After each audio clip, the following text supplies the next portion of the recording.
Hey viewers, welcome to another game as Casual Pro Gamer. Today we're doing a match between AcRo as the Protoss in the bottom right and aTn Socke in the bottom left, also playing Protoss. So this is a Protoss versus Protoss between Socke, who we all know very well, and AcRo, which I've never heard of. So maybe this is like a pseudonym of someone, so kind of a smurf, I guess. But more likely it is a new player that has breached the ranks of the really good players, and we will have to see how that works out. So for now, at least, we are just building the same things, just building workers, building those early pylon, then a gateway, and then we're going to see a difference maybe, because most of the time they will still go for the cybernetics core because it's just the best follow-up. But you can also have like a 4-gate zealot rush or something like that. So this is the earliest where we can see something happening. But for now, we will probably be seeing gas coming up. Only one gas coming up here, which means that our I forgot your name, AcRo actually wants to be a little more tech heavy. Wants to be a little more aggressive with his tech. So more upgrades, more whatever he's planning. I'm not really sure what he's planning to go for. Maybe for air units, something like that. There we have the second assimilator being built by Socke as well, and that should be interesting enough. I mean, there's going to be some standard play on the left side of your screen, or of the left side of the map, and some earlier gas. It may not actually matter that much, but as you can see, he's about 70 ahead in that gas production, and 70. That's an upgrade. So that means one more upgrade can come out for him. Obviously, both of them are going to go for that warp gate research as soon as they can, and there you go, the warp gate research on for both of them. Both of them also producing a mothership core. That is pretty much the same deal.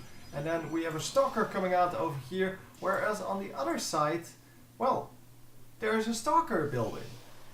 Yeah, that was a complete fail on my part, because there was nothing here, and then by the time I went there, there was a stalker also upgrading. So no chrono boost here. This guy's chrono boosting out the probes, whereas here the chrono boost is on the upgrades and the building of that stalker. So income wise, let's see, the harvesters are pretty much equal. There's one more harvester for the red player, which is not too big of a deal. But it can make a difference, of course. If you have one more harvester the entire game, it can actually make a difference. So we are going to try to defend this. They don't really know what's coming up, except that the mothership core is coming, because both of the mothership cores crossed over each other, and well, look at that damage. That is just very, very nice damage coming out from the stalker. The stalker should be able to do some nice damage and is actually going to chase him off pretty nicely. On the other side, not as much damage going out, but still chasing off the mothership core. Mothership cores, of course, cannot attack air units, so they cannot attack each other. But as you can see, this should actually be very nice. So getting the stalker over here, and well, quite a few zealots in here that are actually doing pretty well. So we are finally going to clean up with the Phoenix. Nice little attack there. He got a few probes with that. 9 probes actually. That is more than I anticipated. Well, he got quite a few zealots in there. I guess I should have switched earlier. I kind of assumed that would not be a very big deal, because well, there wasn't a whole lot in here. I mean, it's one zealot, one stalker, and this stalker goes down pretty early, so I guess it's this stalker mainly doing the damage, of course with the help of the mothership core. So yeah, we did see everything. It's just that I didn't really see that he did that much, and the stalker is still in here. The stalker is still in here. It is still doing its thing, and it might actually pick up some more probes. And no. So the overall count is 10, and I did not assume that would be that much, because well, it was just one zealot over, well, one zealot and a mothership core over what the red player had, and the red player just losing a whole bunch of income there. That's 19 to 24, so that is a big deal. Obviously he's going to try to retaliate, and he's going to lift off one of the probes. No, he wanted to, but of course we saw these 5 stalkers just standing here in the middle of everything. Just very good anticipation going on there. He is coming in from the other side though, and is not going to be able to do anything either.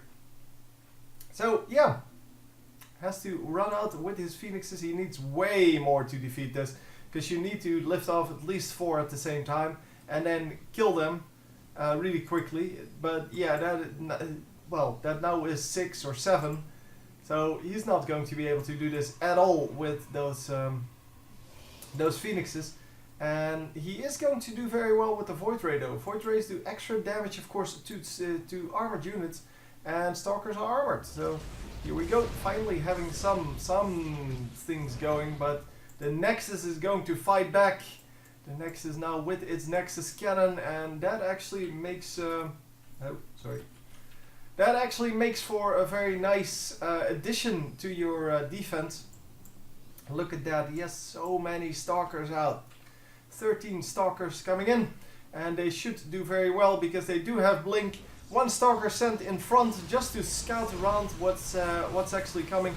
And yeah, now the Nexus cannon is not good enough. It may actually take out 1 Stalker, but that is all. For the rest, yeah, we're just going to lose all of the units, and this should be the end of the game.